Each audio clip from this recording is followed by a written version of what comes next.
Welcome back to the Labor Forum. We are having a great conversation today about two issues of such importance here in Metro Atlanta, particularly here somewhat on the south and east and west side, with the situation both with the turnaround plan that's being offered by the Atlanta Public Schools Board, which would have a huge impact on neighborhoods. And then the second guest that we have here is Jason Dozier, and Jason is with the Turner Field Community Benefits Coalition. And we have had folks from that coalition on before, and we have talked many times with people in the neighborhoods where the where the Falcon Stadium has totally changed the landscape, as well as people up in Cobb County with the new Braves Stadium.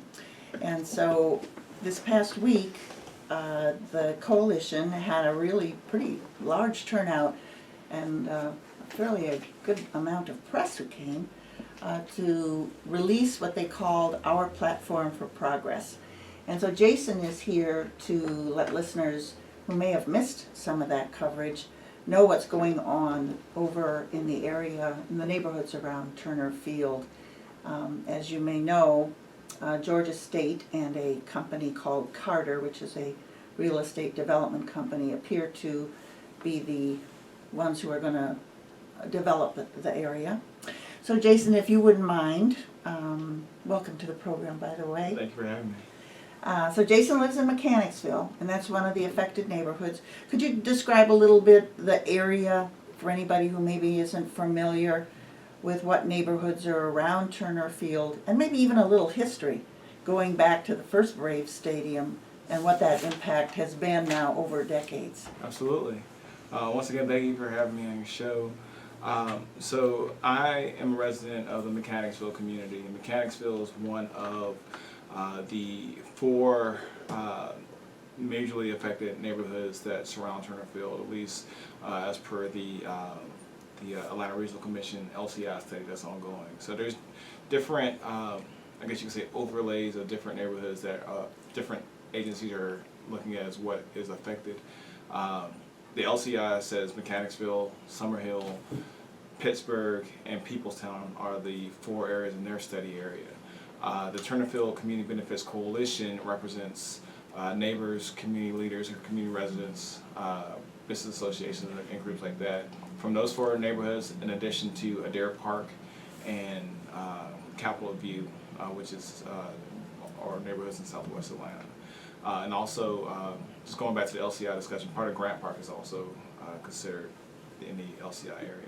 Can you Maybe you explain? could tell us what LCI Yes. is. I'm sorry, I have a habit of being jargony from time to time. So the Livable Centers Initiative is a process that was introduced by the Atlanta Regional Commission. And essentially, they give communities a grant to fund land use research based on community input. So the community says, we want to see these different things, and then the grant funds the experts to say, okay, this is what the community wants, this is the best way we think it should be implemented. And that usually goes into a master plan or a comprehensive plan for that community. So you have the LCI area, you have what the neighborhoods that the coalition represent, you have the Atlanta Fulton County Recreational Authority introduced a request for proposals for, which is how Georgia State and Carter ended up with being the preferred bidder for this development, and that included only Summerhill, Peoplestown,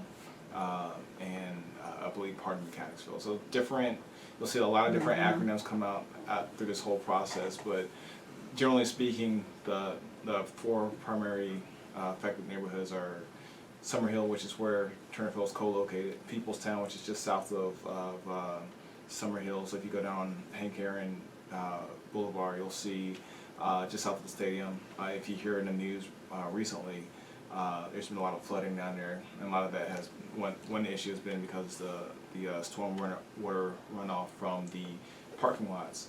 And then, like I said, Mechanicsville, Pittsburgh, but then with some additional neighboring communities that are also in the area of interest, if you will.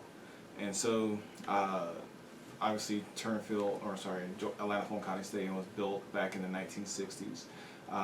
The phrase that has popped back up. I've heard it before, but one of the individuals that worked for the planning department at the time talked about how we essentially ended up building a stadium for a baseball team we didn't have, or with money we didn't have. And so what ended up happening is the street grid that used to be where Turner Field and Fulton County Stadium currently are was torn down to make way for those stadiums.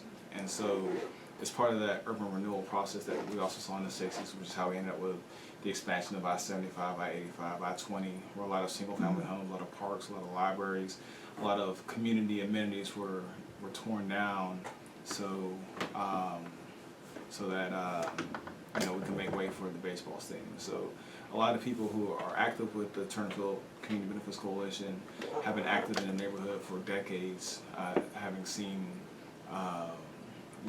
the effects of the displacement that happened when the stadium was built, and then also when Turner Field was built in light of the 1996 Olympics.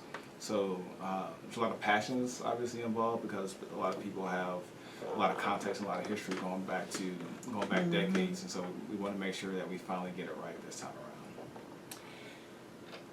I live in Ormwood Park, which is a little bit further east, but I know that when I drive down what's called Georgia Avenue, and I see all those abandoned buildings and then parking lot after parking lot, and try to figure out how that would feel if you had lived there when there were houses on all those streets and businesses, grocery stores and barber shops and all kinds of small business, and to see what is, because it's a baseball stadium, a stadium that's empty most of the time,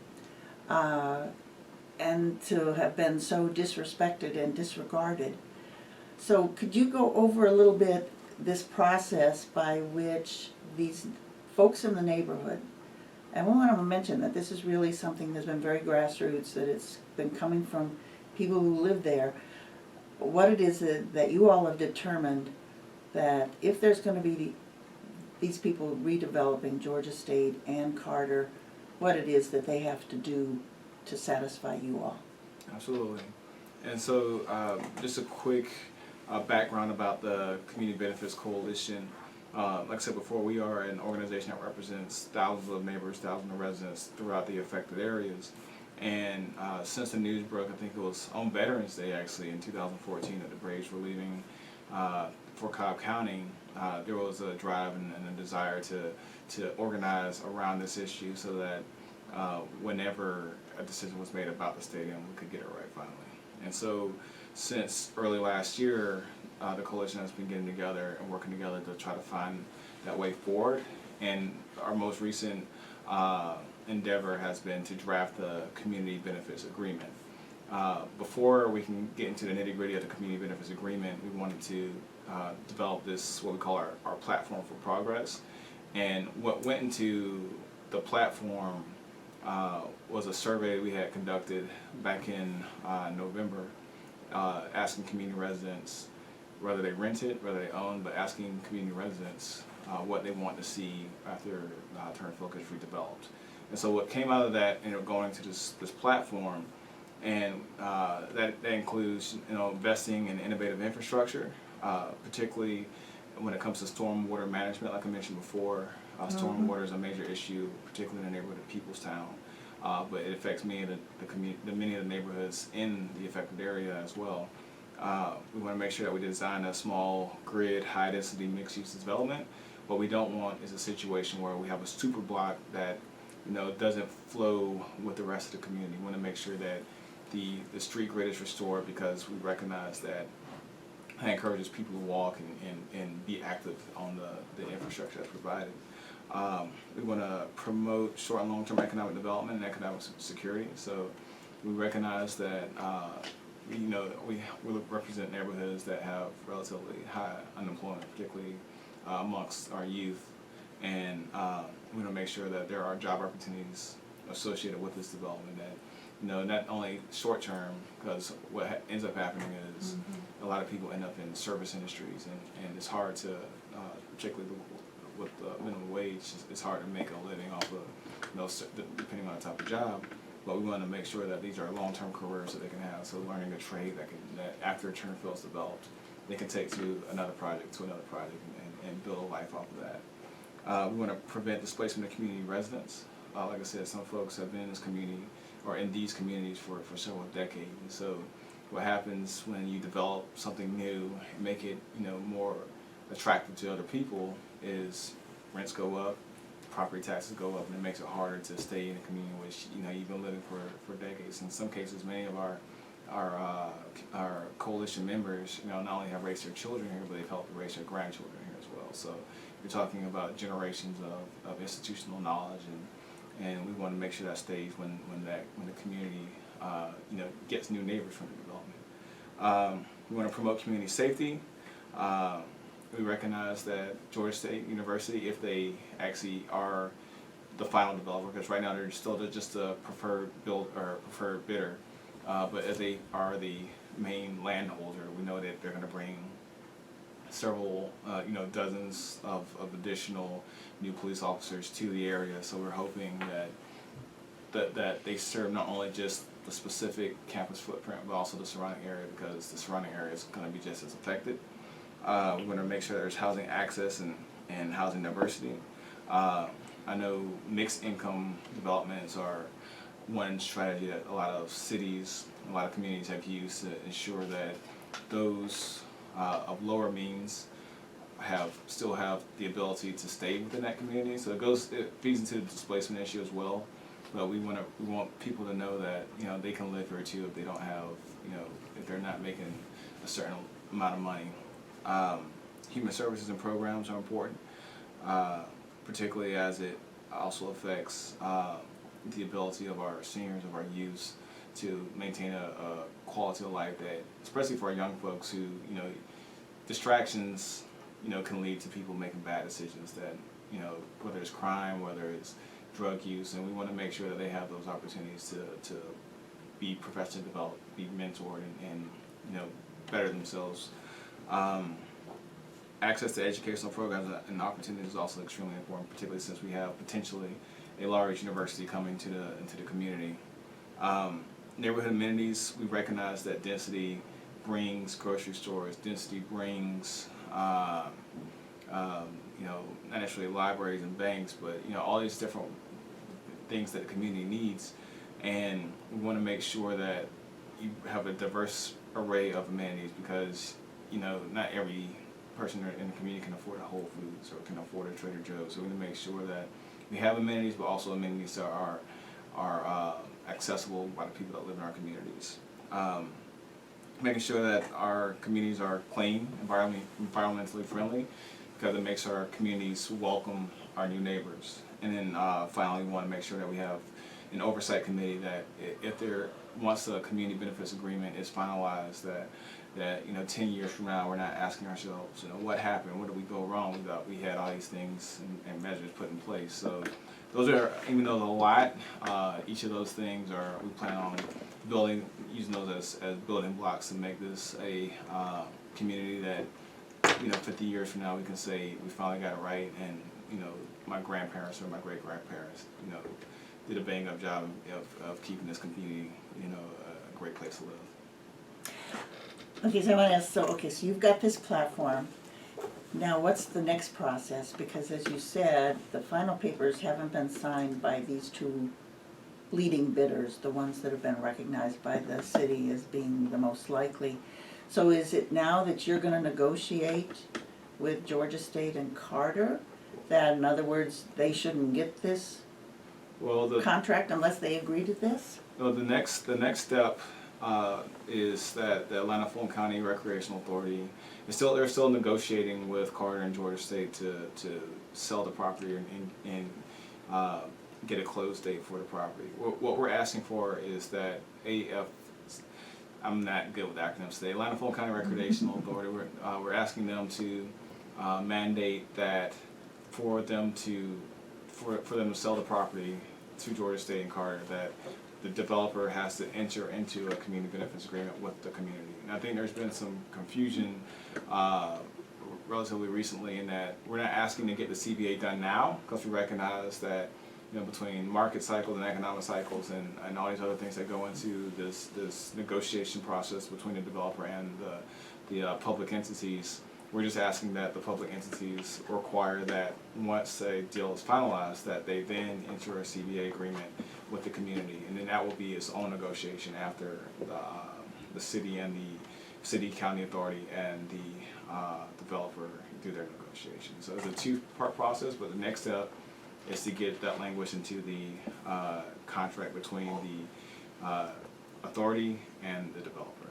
And then from there, we will work with the developer to actually flesh out the community benefits agreement and provide those specifics of what we want to see, whether it's ensuring that Georgia State University police officers visit neighborhood association meetings the same way that the Atlanta Police Department sends representatives at NPU meetings or neighborhood associate meetings, things like that. So obviously we still have a few steps to go before we get that final agreement, but that's the next step and that's the end goal. I had a question about the displacement issue because we see so much gentrification happening all over the city.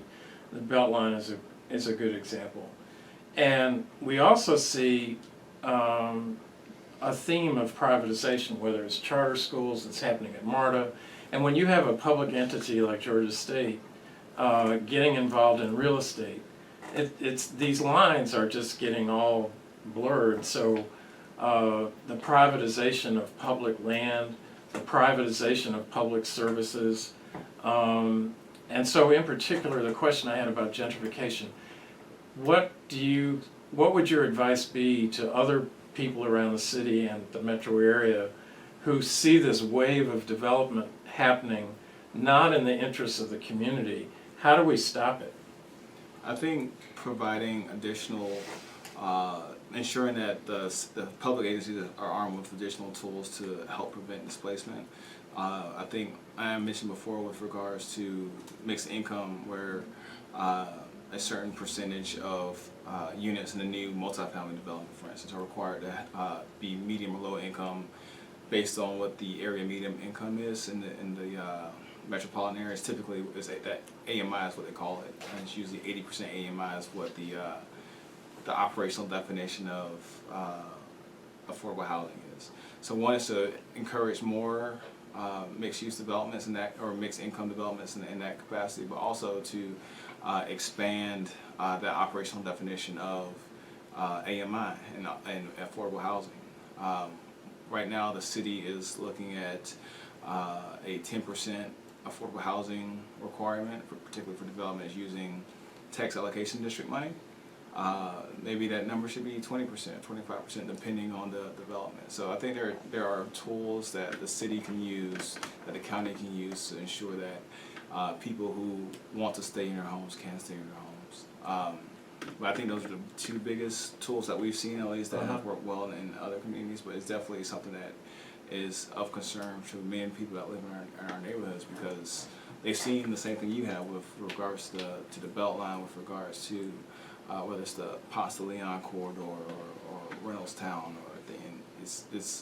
It's neighborhood after neighborhood, and so it's we want to make sure that we're not only are we not next in that regard, but also that we can provide a example not only to the rest of the region but to the rest of the country of how to get it right. And so there's a lot of optimism, but there's also a lot of concern as well. And I really appreciate what she's saying here about people with disabilities, because we're not just talking about affordable housing, we're talking about accessible housing, which is very important to people with disabilities and usually is never talked about, and I was really happy to see that. Absolutely. I think one of the things, though, is that people do want to stay in the home they've got.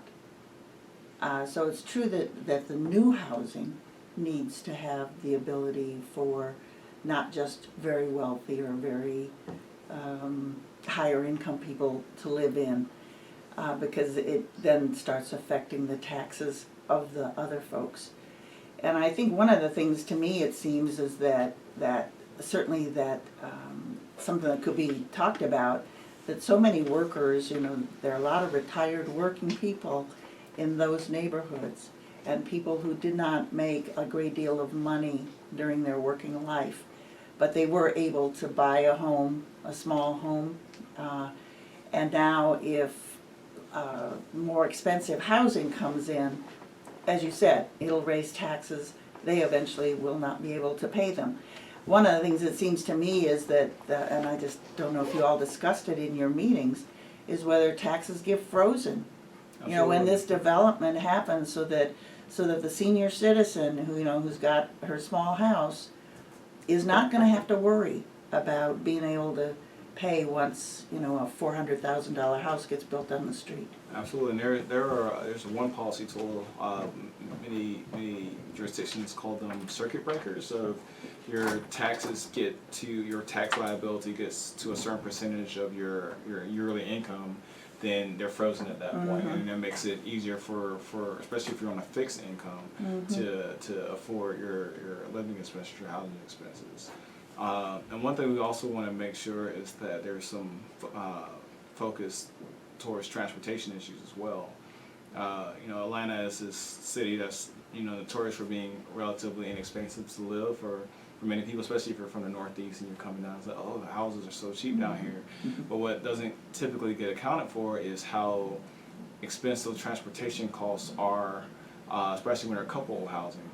If you live in some communities, particularly in the city of Atlanta, you might have a home that might be relatively inexpensive compared to other parts of the country. But if you don't have a vehicle, or even if you do it, or you might need a vehicle just to get from point A to point B to get to work. And so ensuring that there are additional opportunities for the expansion of transportation opportunities for the people in our community is something that's very important as well.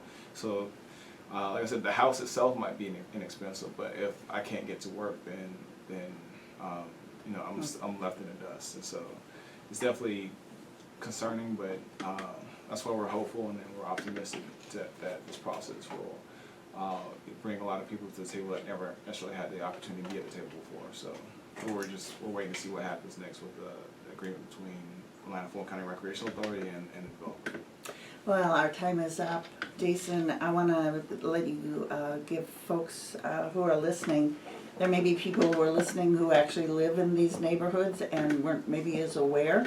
How would they get in touch with the coalition, the Turner Field Community Benefits Coalition, if they wanted to get engaged in this process? Absolutely. Well, WFG. if they have access to internet connection, our website is turnerfieldcoalition.org. If they're social media savvy, our Twitter is at TF Coalition, and if they're neither of those things, that's fine. We meet once a month as a coalition, as a body, typically the last Thursday of each month at Martin Street Church at 6:30. So our next meeting is actually this Thursday at Martin Street Church out in Summerhill. At what time? At 6:30 p.m. 6:30. Thank you so much. So folks, you were listening to Jason Dozier, who really provided, I think, a great picture of how a community can both organize and the demands they can make to ensure their own sustainability. So thanks a lot for being here, Jason, and thank you, Allie, for also giving us this information about the Atlanta Public Schools so-called turnaround plan. We'll be back again next Monday. We appreciate every listener. We want to encourage you to always stay tuned to WRFG, and we'll talk to you again next Monday. Take care.